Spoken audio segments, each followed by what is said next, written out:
Hello, sustainable parents. Amazing to be with you again today. I'm so honored. Give yourself first a pat on the back for showing up today, whether you're watching live or in the replay, if you're Instagram up here when I look up here or on Facebook when I look down here. I'm so glad that you're here. You can probably hear in my voice that I have a cold and it is super frustrating. But I'm happy to be here for you and with you. And this is part of why this work that I do is really nice is that often I'll have parents that have said, I've tried to go to a therapist and get help for different things, but it's hard to like schedule time and get off work. And so virtual work we can still do online, even when people are sick or even when people are having a um, child sick. Hi, Margot. Great to see you live there in Instagram. Those that are watching in Facebook, please put an emoji so that I can see your name pop up and see that you're here with us today. We are talking today about how to get your kids to listen in 10 seconds or less. And that's a pretty big deal, right? So many people told me, like, getting kids to listen is one of the top things that I would love to see change, Flora.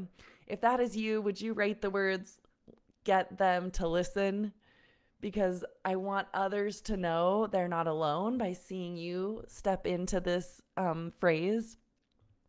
And I can promise you, I hear this as probably 50% of the parents that work with me in parent coaching. Like, I just don't get it. Why won't they listen? And the good news is this is something we really can change. And when I say like we can do this in 10 seconds or less, it's really possible. If you're like, oh, I've tried everything. Friend, I want to say to you, you probably haven't been trying the full CEO model. As we talked about yesterday, it's very easy to get into advice all over the internet that's only giving you tools for the cuckoo cycle, commands, ways to say it gently and nicely and explain, and then consequences when they won't listen. And I want to broaden your tool belt with tools of CEO that we call the unique, effective process in sustainable parenting. That sustainable parents are using this and it helps you be consistent, helps the kids to actually listen and be cooperative, and it helps you to stay calm. Anyone love to have those three things? More consistency, the kids listening, and you staying calm? Please say the words yes below so I know that you're with me here and that this is something that we're getting it right. This is what you're looking for today.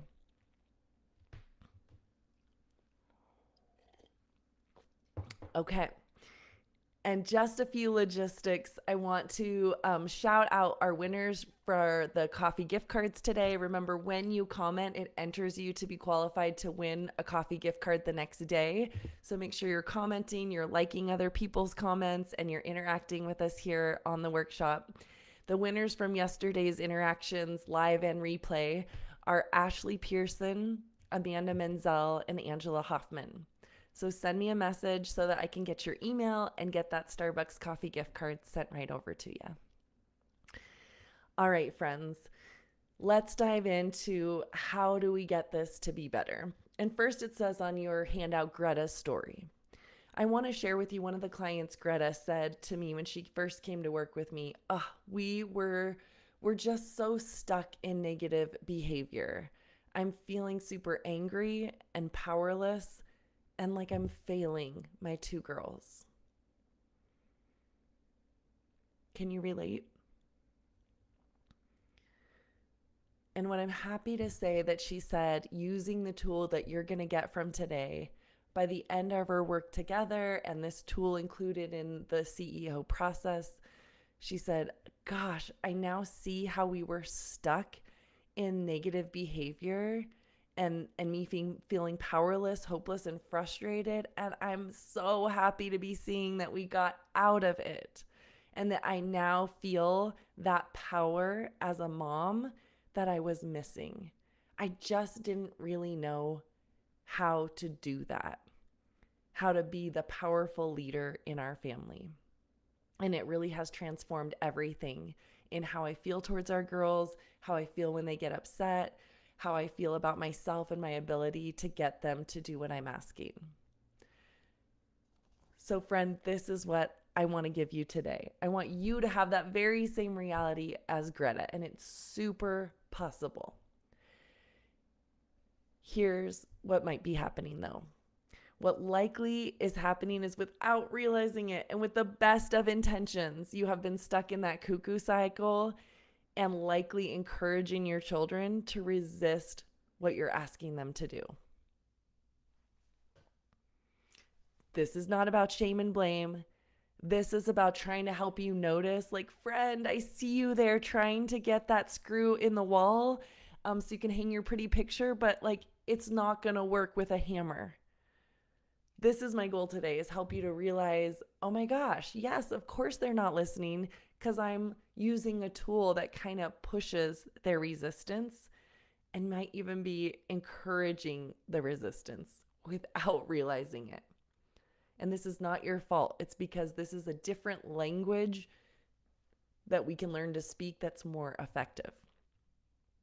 Flora, what are you talking about? So if you have your handout, you should be following along with us. We've covered Greta's story, and we're going to step into these two columns now. If you don't have your workbook, please say the word workbook below, and Fritzy will get that to you. I want you to stand in your kids' shoes for a moment. Look out their eyeballs and notice what you find yourself thinking, feeling, or deciding when I say these words. Okay, this is noticing how you would feel, just genuinely standing in their shoes when you hear these words. Go brush your teeth. Get on your coat. Get upstairs for bath time.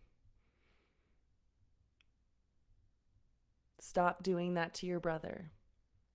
Get your dishes over here. Stop whining. Pick up your toys. Friend, what do you notice yourself thinking, feeling, or deciding standing in your kids' shoes? Comment below.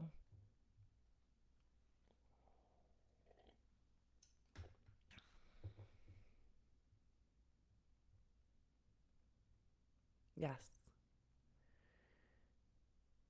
Right. It's like you notice that you are like, I don't want to do that thing. Like Margot says, it's like a lack of choice or control. And how does that feel? If that's your thought, Margot, gosh, it seems like I don't have any control. I don't have any choices here. How does that feel? And what does that encourage you to be noticing that you're tempted to do?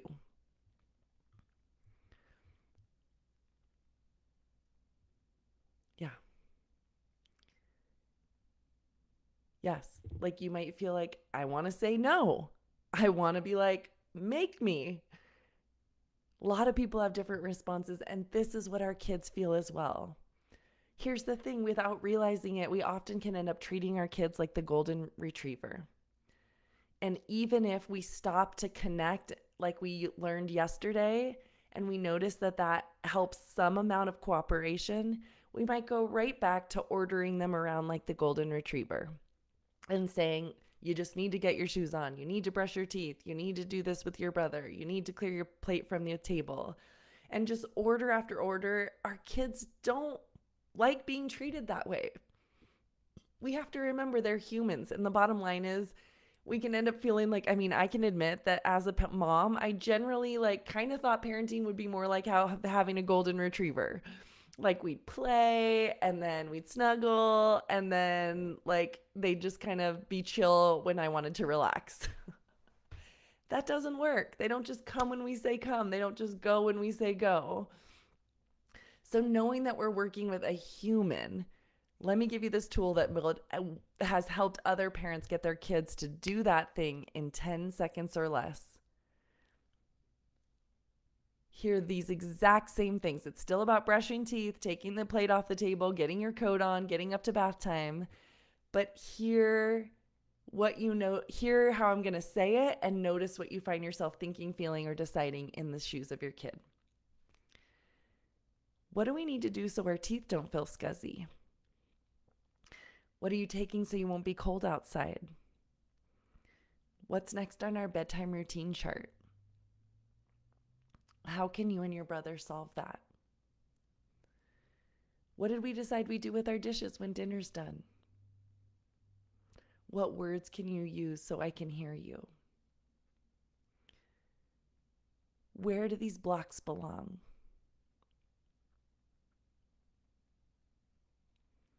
What are you finding yourself thinking, feeling, or deciding when you hear it that way?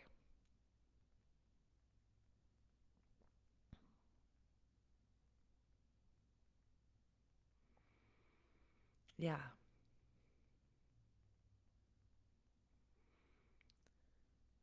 It's like you may feel empowered.